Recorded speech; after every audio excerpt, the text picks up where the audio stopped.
India की nuclear policy ये बहुत चर्चा और उत्सुकता का विषय है। ये एक ऐसी पॉलिसी है जो हिस्ट्री, सिद्धांत और प्रैक्टिकलिटी से बनी है। ग्लोबल सिक्योरिटी डायनामिक्स को समझने के लिए इस पॉलिसी को समझना बहुत जरूरी है। ये ऐसे इंडिया के न्यूक्लियर स्टांस के यूनिक पहलुओं पर प्रकाश डालता है। हम इसके हिस्टोरिकल कॉन्टेक्स्ट, की प्रिंसिपल्स और इंटरनेशनल रिलेशंस पर इसके इंपैक्ट को एक्सप्लोर करेंगे। इंडिया का न्यूक्लियर जर्नी कोल्ड वॉर के साए में शुरू हुआ था। हालांकि इसने सुपर पावर्स से अलग रास्ता चुना। यह फैसला इंडिया के पीस के प्रति कमिटमेंट और अपनी सिक्योरिटी कंसर्न से उपजा था। द इंडियन अप्रोच डिटरेंस और रिस्पॉन्सिबल न्यूक्लियर स्टुअर्डशिप पर जोर देता है।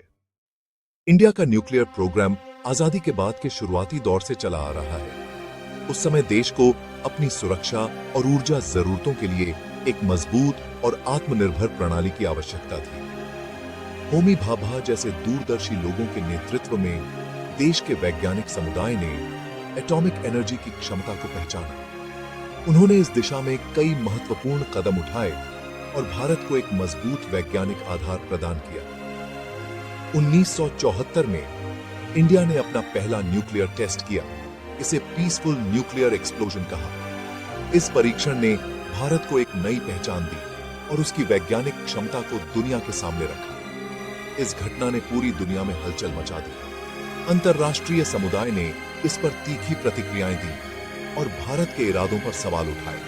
इसने इंडिया के इरादों और कैपेबिलिटीज पर सवाल खड़े कर दिए। कई देशों ने भारत पर दबाव बनाने की कोशिश की, लेकिन भारत ने अपने रुख को स्पष्ट रखा।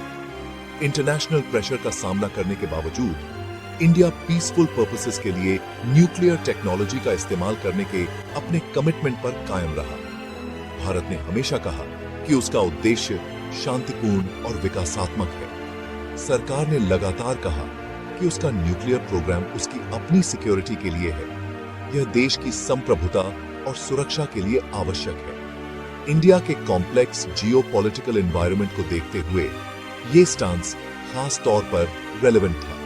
भारत के पड़ोसी देशों और उनकी नीतियों को ध्यान में रखते हुए यह निर्णय और भी महत्वपूर्ण हो जाता है। इंडिया का न्यूक्लियर डॉक्ट्रिन की प्रिंसिपल्स की नींव पर टिका है। यह डॉक्ट्रिन न केवल इंडिया की सुरक्षा को सुनिश्चित करता है, बल्कि ग्लोबल पीस और स्टेबिलिटी में भी योगदान देता है। इनमें सबसे जरूरी है नो फर्स्ट यूज, NFU। यह प्रिंसिपल इंडिया की कमिटमेंट को दर्शाता है कि वह किसी भी परिस्थिति में पहले न्यूक्लियर वेपन्स का इस्तेमाल नहीं करेगा। 1999 में अपनाई गई इस डॉक्ट्रिन में कहा गया है कि इंडिया किसी भी कॉन्फ्लिक्ट में न्यूक्लियर वेपन्स का इस्तेमाल करने वाला पहला देश नहीं होगा। यह पॉलिसी इंडिया की डिफेंसिव स्ट्रैटेजी का एक महत्वपूर्ण हिस्सा है।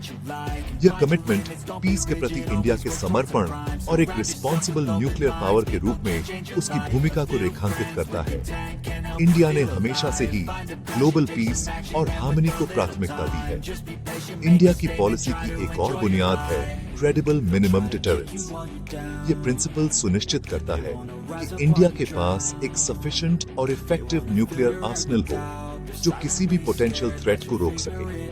यह सिद्धांत इंडिया की सिक्योरिटी के लिए किसी भी थ्रेट को रोकने में सक्षम न्यूक्लियर आर्सेनल को बनाए रखने पर जोर देता है।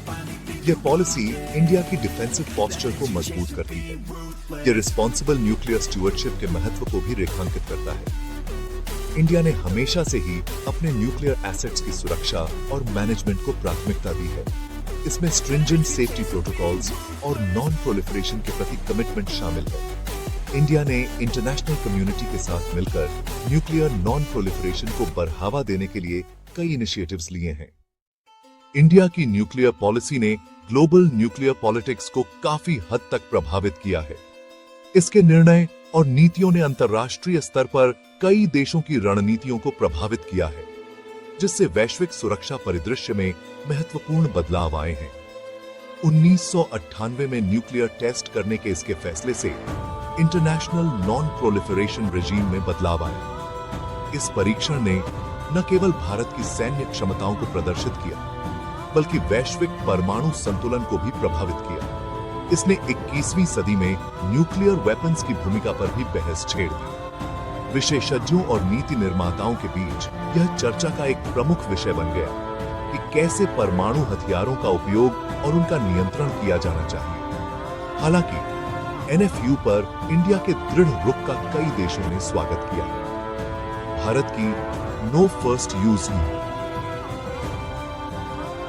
नीति ने उसे एक जिम्मेदार परमाणु शक्ति के रूप में स्थापित किया है, जिससे उसकी अंतर्राष्ट्रीय प्रतिष्ठा में वृद्धि हुई है। इंडिया की बढ़ती इकोनॉमिक और मिलिट्री पावर ने ग्लोबल स्टेज पर उसके प्रभाव को और बढ़ा दिया है।